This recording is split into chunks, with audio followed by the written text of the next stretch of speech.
건축구조 132회 3교시 6번 문제를 풀어보겠습니다.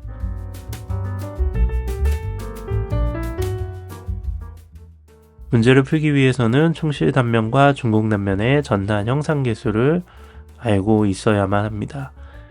전단 형상계수를 유도하라는 요구는 문제에서 없었지만 이 풀이에서는 전단 형상계수 유도하는 것을 한번 제시를 하고요. 두 단면의 형상계수를 산정해서 문제에 최종적으로 적용해서 풀이를 하는 방법을 제시하도록 하겠습니다.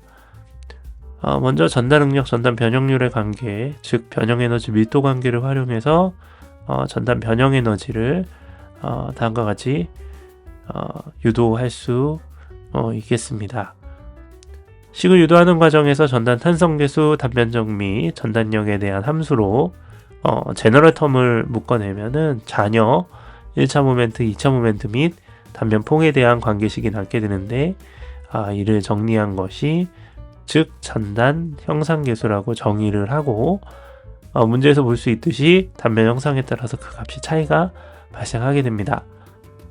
이를 활용하여 문제에 충실 단면의 전단 형상계수를 먼저 유도를 합니다. 중립축으로부터 거리 y의 비례 혹은 제곱에 비례하는 관계식으로 중립축에 평행한 미소요소 dA를 가져갑니다.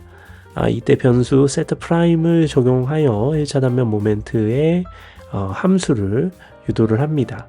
이 함수를 이용하여 전단 형상계수를 계산을 하는 관계식에 대입을 하게 되고요.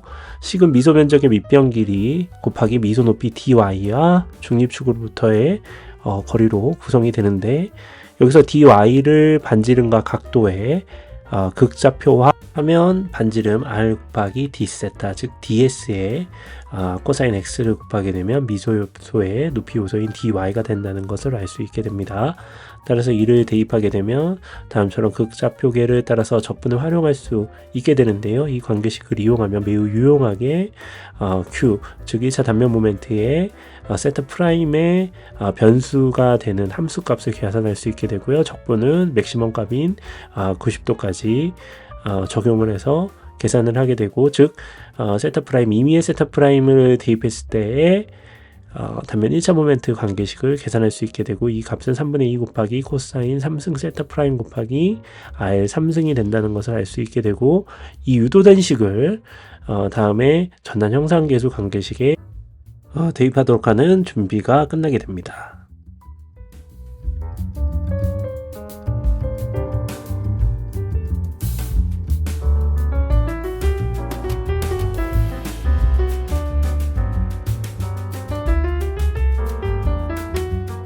형상계수 관계식에서 충실 단면의 면적 단면 2차 모멘트는 기지값으로 상수항이고요. 원형 단면으로 높이 즉 각도에 따른 변화하는 밑변의 길이와 앞서 계산한 1차 단면 모멘트 역시 높이에 따라 변하죠. 결국 함수항으로 적분식 안에서 처리 즉 계산이 필요하게 됩니다. 단면의 대칭성과 앞서 유도한 1차 단면 모멘트 함수항을 대입해서 다음처럼 정리할 수 있게 되는데요. 이를 정리하면 충실 원형 단면의 전단 형상계수는 9분의 10이 된다는 것을 알 수 있게 됩니다.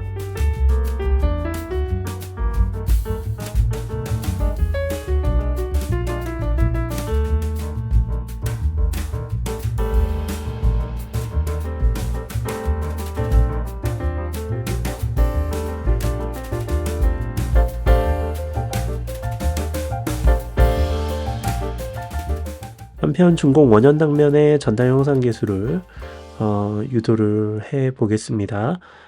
다음처럼 중공 단면 문제에서 주어진 중공 단면 두께가 10분의 1 d보다 작은 단면으로 박판 단면 즉 시널 단면이라는 것을 알 수 있게 되고요. 시널 섹션의 가정상 및 극좌표를 활용해서 앞서 가정했듯이 전단 형상계수 식 안에 대입해야 할 함수죠. 1차 단면 모멘트 관계식을 함수항으로 유도하는 과정을 거칩니다. 이렇게 임의 각도에서 1차 단면 모멘트 함수를 유도하면 형상계수 유도는 사실 굉장히 쉽게 정리가 되고요. 앞서 충실 단면의 경우와 마찬가지로 단면점과 2차 단면 모멘트는 상수항으로 적분식 밖으로 빠질 수 있게 되고요. 박간의 두께는 각도 변화에 대해서 동일하므로 이 박간 단면의 같은 경우는 역시 상수항으로 정리할 수 있게 됩니다. 한편 박간의 2차 단면 모멘트는 다음과 같이 두께 T를 활용하여 근사식 형태로 유도가 가능하다는 점을 활용을 해야 되고요. 역시 단면적도 두께 T의 근사식 형태로 유도가 가능하며 이를 전단 형상 계수 산정식에 대입을 해야 합니다.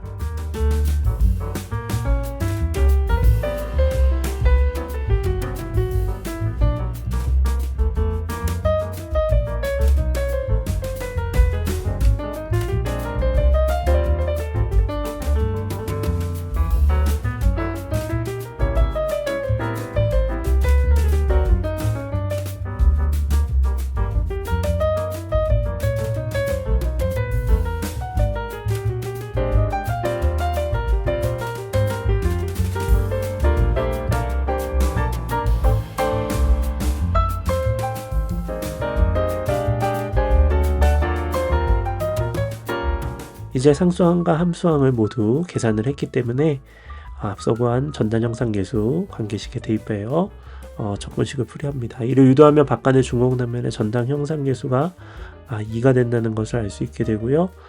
박간 단면의 단면 형상 계수 i값, 두께, 면적 이 값들을 적절히 적용해서 계산을 수행해야만 2라는 상수를 계산할 수 있다는 것을 명심을 해야 되고요.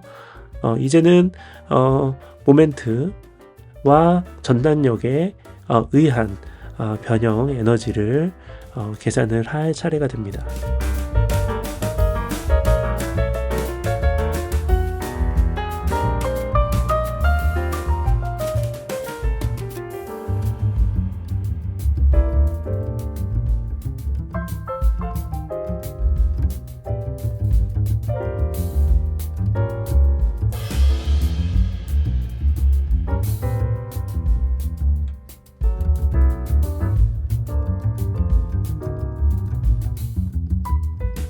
주어진 문제에서 동일 재료라고 가정을 했기 때문에 탄성 계수는 당연히 동일하고요. 주어진 포화 송비를 활용해서 동일한 전단 탄성 계수도 유도가 가능합니다. 또한 2차 단면 모멘트 및 단면적도 위와 같이 정리를 합니다. 이를 활용해서 이제 변형 에너지를 계산하겠고요. 사실 정작 변형 에너지 계산을 풀이하는 과정은 상당히 평이하고요. 오히려 풀이 과정 중 원형 충실 중공 단면의 전단 형상 계수를 묻고 알고 있는지, 또한 박판 단면을 규정하고 10분의 1 D죠. 그 이하의 두께를 갖고 있는 단면, 또한 이를 활용해서 근사 해석을 할 수 있는지 유무를 묻고 있지 않았나 라는 그런 출제 의도를 파악해 볼 수 있을 것 같습니다.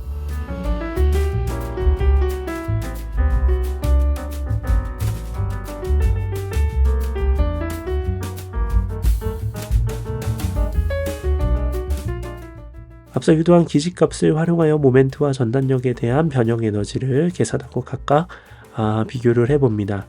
풀이 과정은 간단하므로 기술한 과정을 가볍게 확인하시면서 문제의 정답 유무를 한번 살펴보시면 좋을 것 같습니다.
앞서 계산한 각각의 변형 에너지를 다음처럼 충실 단면, 준공 단면에 따라서 총 변형 에너지로 다음처럼 정리를 할 수 있게 됩니다. 모멘트와 전단력의 변형 에너지를 각각 더해서 답변별로 변형 에너지를 비교할 수 있게 되고요. 모멘트 변형 에너지의 영향으로 사실 충실 단면의 변형 에너지는 약 4.16배 큰 것으로 계산된다는 것을 먼저 확인할 수 있게 됩니다.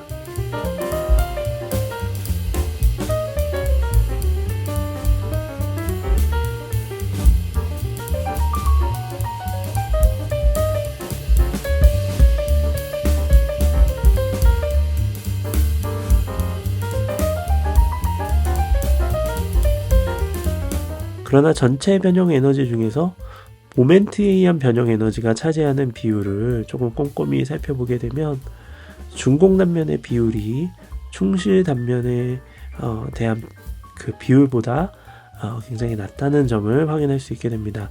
이는 준공 단면의 전당 형상계수 값의 영향으로 이기적 굉장히 큰 전당 변형 형상계수인데, 즉 전단에 의한 변형 에너지가 매우 크게 발생한다는 것을 이해할 수 있게 됩니다.